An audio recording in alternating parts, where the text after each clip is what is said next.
Coming to you from an undisclosed location, somewhere deep in the heart of the Santa Monica Mountains, I am your intrepid host, L.A. Marzulli. Welcome to a very special Middle East report.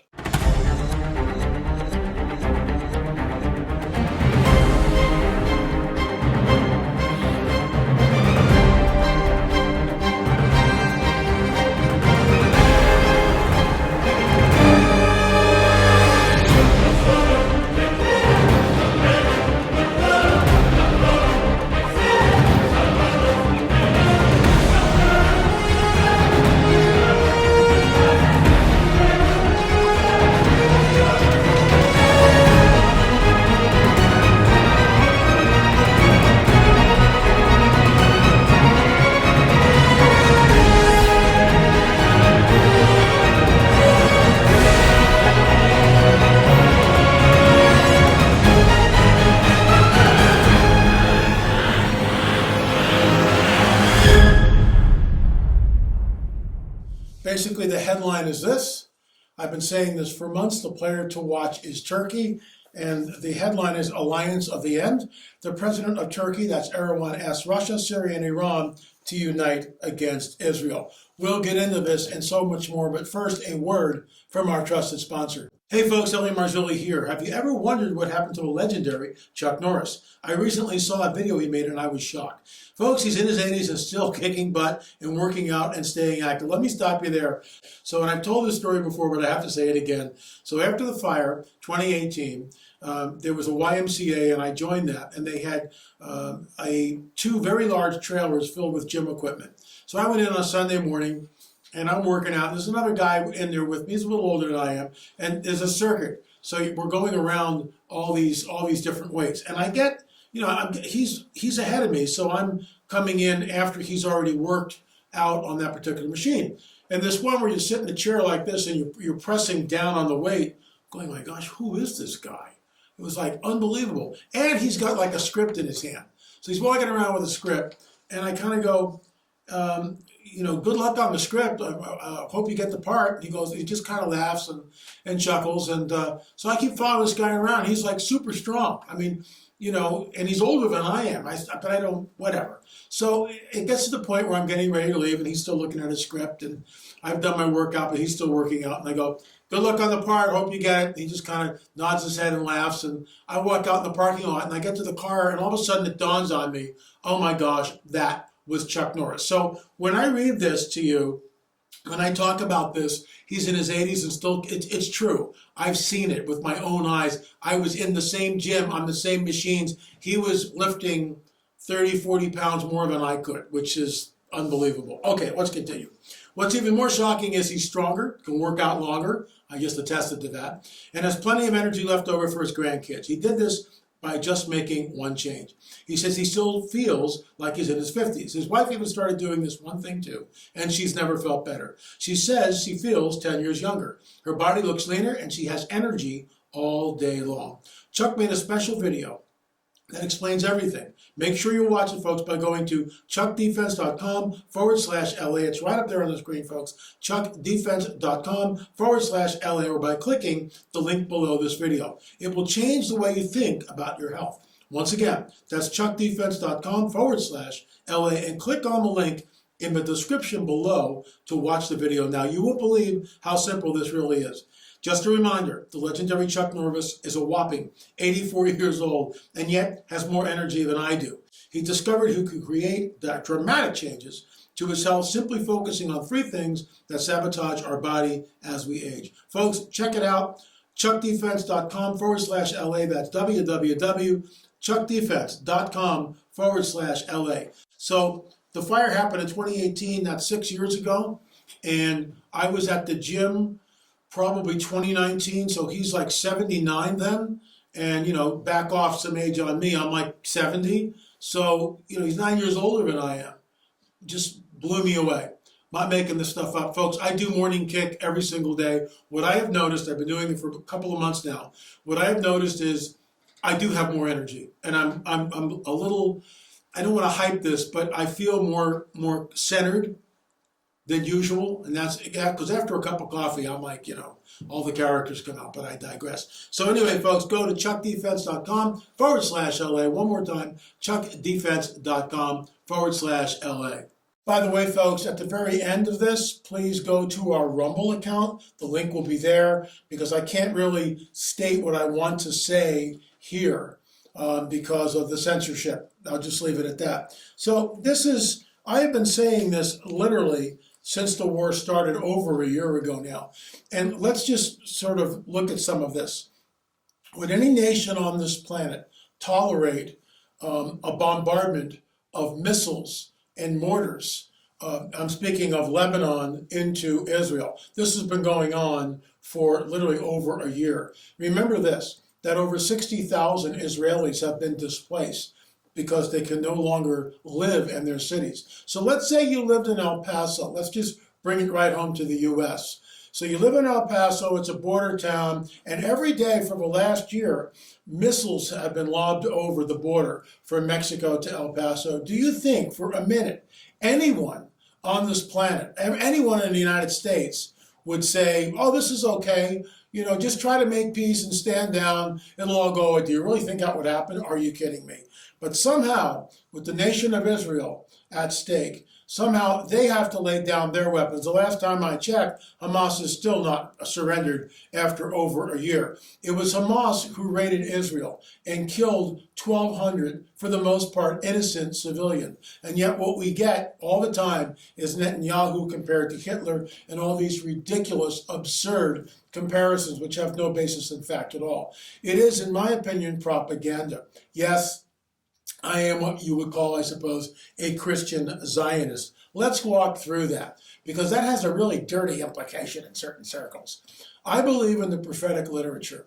I believe that in Amos 9, 14, and 15, which basically states this, here it comes. I will bring back the captives of my people Israel. I will bring back the captives of my people Israel. Check. They will build the waste cities and inhabit them. Check. They will plant vineyards and drink the wine from them. Check. They will also plant gardens and eat the fruit from them. Check. I will plant them in their land, and never again will they be pulled up out of the land I have given them. Folks, that's ancient prophecy, thousands of years old. And now in 1948, it becomes a reality. Israel will never again be plucked up out of the land. So here's what we need to think of. And some of you will say, oh, all this started with Darby, blah, blah, blah, blah, blah. Here's the history of the Bible. For basically 1,000 years, the Bible is, in the West especially, if you read the Bible and you're not a priest, you're executed. You're burned at the stake. Only the priesthood was allowed to read the Bible. And remember, before Gutenberg's printing press, the scribes would be copying everything on vellum, one line at a time. In some scriptorium someplace. Are you kidding me? And then with Gutenberg's invention of the printing press, everything changes. And finally, for the first time in over 1,000 years, men and women can read the Bible for themselves. So the point I'm trying to make is the biblical prophetic narrative is hidden away for about 1,000 years. And then with the Protestant Reformation and Gutenberg's printing press, Gutenberg comes first, Protestant Reformation, the Bible. Tyndale's burned at the stake. Look it up. Tyndale is burned at the stake for translating the Bible in English. Are you kidding me? Now, we've got Bibles all over the place. It's online. We can see it.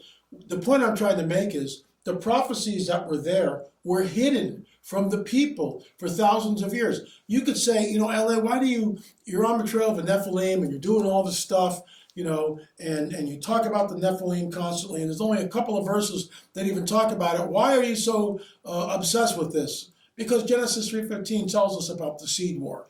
In the same way, the 7-year tribulation period deals with the nation of Israel. It's not the church. And all this was hidden away for 1,000 years. And now we realize that Amos 9, 14, and 15, right, hidden away for thousands of years. Now the Jews could read that. But Christians, unless they had an Old Testament, a Tanakh, forget about it under penalty of death. And then Gutenberg changes everything.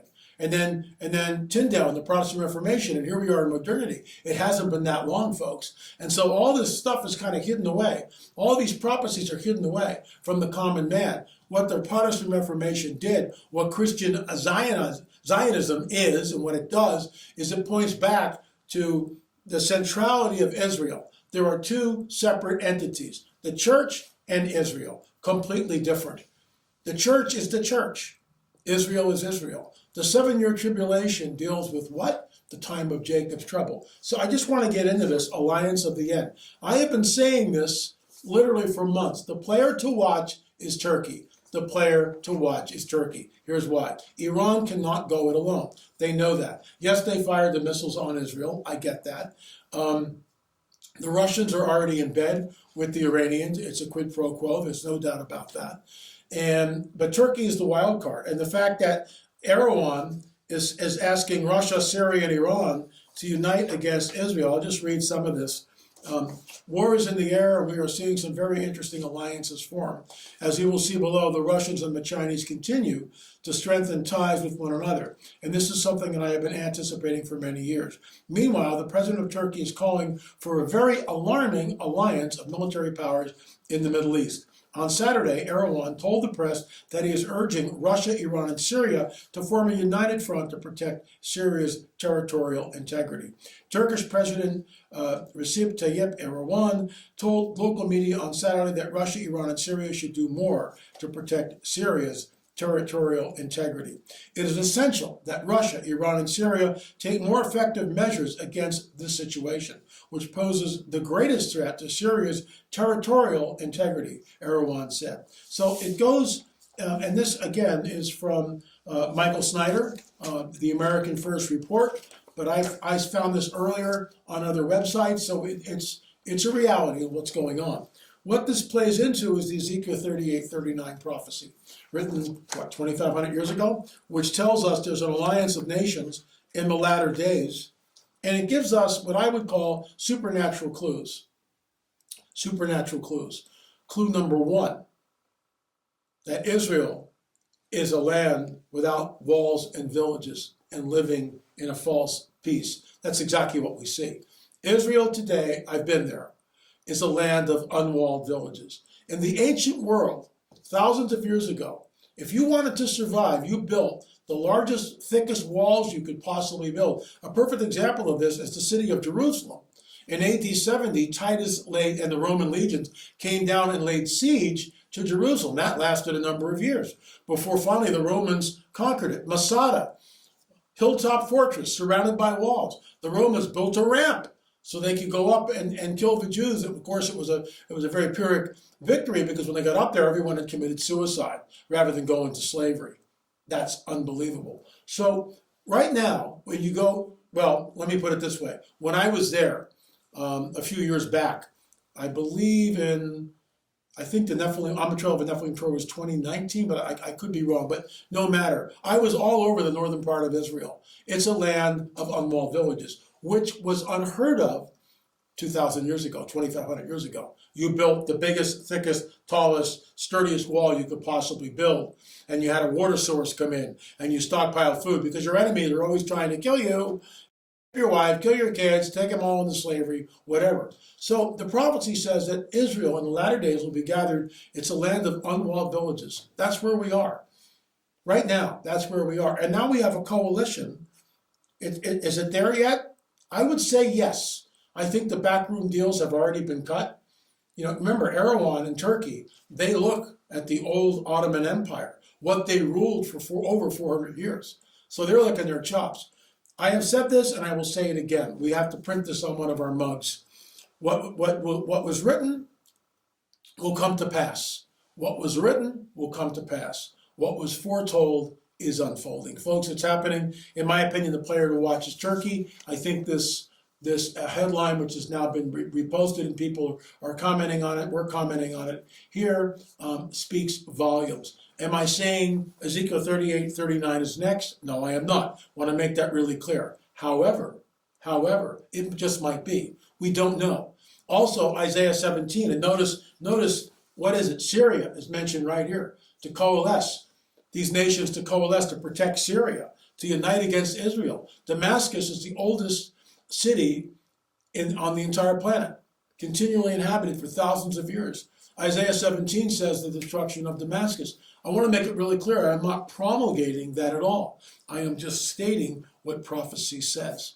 Isn't that interesting? So, are we seeing the formation of it? Possibly.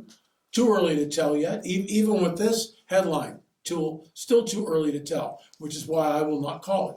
But I believe that we may be looking, underline the word may be looking at the fulfillment of Ezekiel 38:39 and Isaiah 17. Folks, this is now #1 in its category on Amazon. Rungs of Disclosure. We are proud to say that right now, today is the release date. I'm not sure when this program will air, but it is the #1 book in its category on Amazon. Thank you for shopping, LAMarzulli.com or Amazon, Rungs of Disclosure by L.A. Marzulli. It might be the most important book I've ever penned. Why?